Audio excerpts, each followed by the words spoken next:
I'm going to get back to the phones in a minute. I have with me Jory Micah. Jory Micah, and she's an advocate for women and girls, a writer and preacher. And I have her with me for a few minutes here to talk about some of these things. Jory, welcome to the show. Thanks for coming on. Hi there, Mr. Peterson. How are you today? All is well. Happy New Year. Happy New Year. Thanks for having me. Yeah, I appreciate you coming on. I know that there was a little time missed up there in the time zone areas there, but thank you for doing it. For your patience. It's not always easy to connect on Skype. Yeah, that's right. And so you are an activist for women and girls, an evangelical Christian, and a preacher. How long have you been a preacher? I started preaching around 5 years old to my baby dolls. But I was, I guess what the answer you're probably looking for is that I was called into ministry when I was 13 years old. And I began preaching to actual real live people at 13 years old. Amazing. And who called you to be a preacher? Well, I actually have a really interesting story. When my mom was 9 months pregnant with me, 8 months pregnant with me, she went to a conference. Have you ever heard of the evangelist Judson Cornwall? I have not. Well, he was an old school charismatic evangelist. He's recently passed away, but he wrote books and things like we do. And my mom and dad walked into his conference when she was 8 months pregnant with me. And this guy was not normally a prophet or prophetic type of minister. He was an author and evangelist. But when my parents walked in, my mom looked at my dad and she said, I think Judson Cornwall might be staring at me.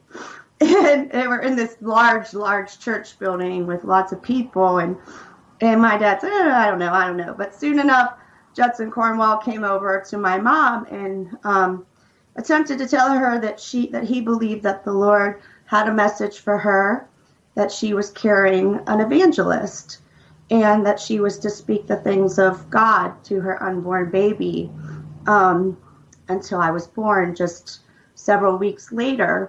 And so my parents kind of just put that prophetic word on the shelf, as we all should do, see if it would come about. And like I said, I started preaching really young. My dad was a preacher, so that's not that big of a deal. I could have been mimicking him or whatever. But it wasn't really until I was 13 years old that I had this experience with the Holy Spirit at a huge Assemblies of God convention.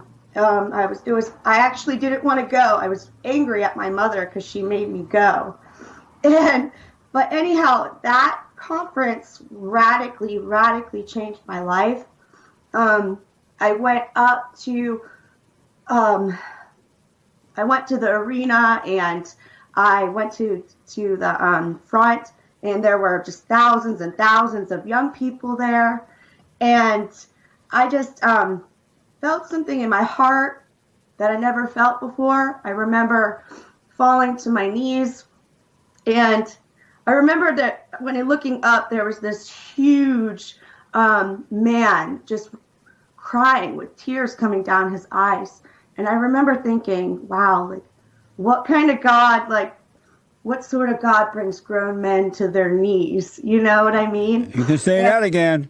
So at 13, I remember that, wow, this, what a powerful God.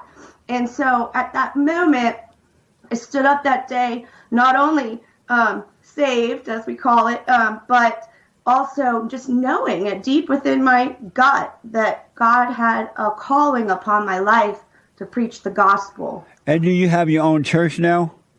I don't. My husband and I thought about starting a church several years ago, but it just wasn't the right time. So we kind of put that on hold. How long have you been married?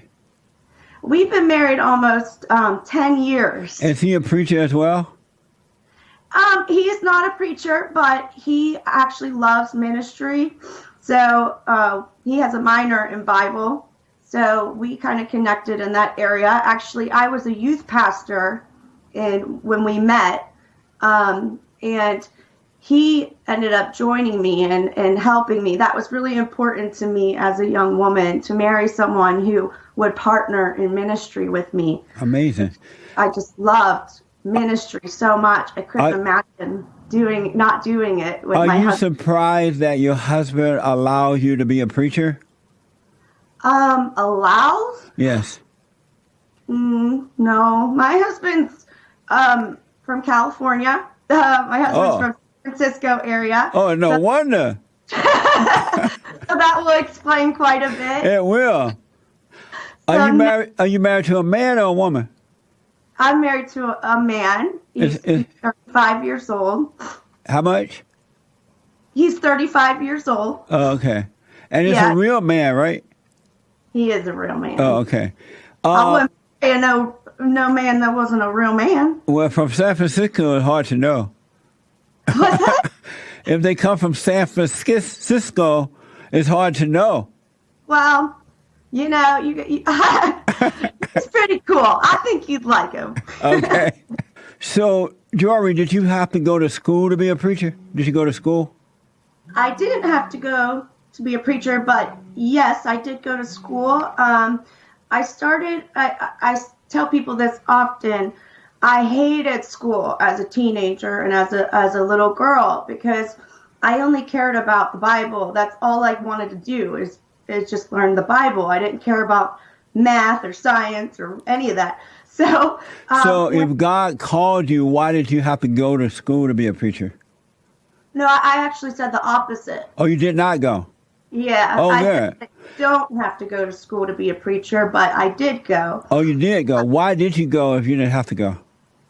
Because I wanted to be trained. I wanted to learn scripture from people that were, mentors and that were older than me and that, that were also trained.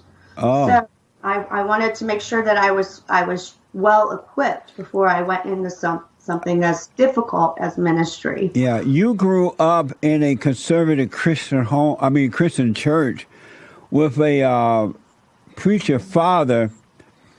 Are you still a conservative? No, I'm not. Are you a liberal? I would say I'm moderate now. Do you support abortion? I don't. I'm pro-life. How about same-sex marriage? I do. I do support same-sex marriage. Why do you support that? Well, it took me 4 years to come to that position. And what made you come to that? What made me come to that? Well, I will say this, that if people want a detailed explanation of what made me come to that, I did just write a blog post on this at my website at jorymicah.com. It's called Justified. But in short, why would you, being a preacher, represent God? Why would you agree to bad behavior? Well, again, I don't think it's bad behavior if it's in the context of marriage. You think that God would marry two men or two women together? Do you think God would do that? Is that what you're saying? Yes. I think that we have reached a point in society where we have seen the results of what the conservative church has done with the LGBTQ community. So a lot of these people that grew up the same way I did, they're coming out and they're telling us, hey, I've done the conversion therapy. I've done the things you asked me to do. And yet it's causing such psychological damage in these young people that they're being driven to things like suicide and things that that's not a reason for the Christian community to accept bad behavior.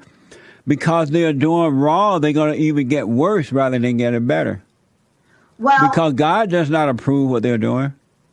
That's the way that we thought in the conservative world for many years, absolutely. But the problem is that people that were running these conversion therapies in the evangelical church is that they're coming out and they're telling us, first of all, they're being closed down.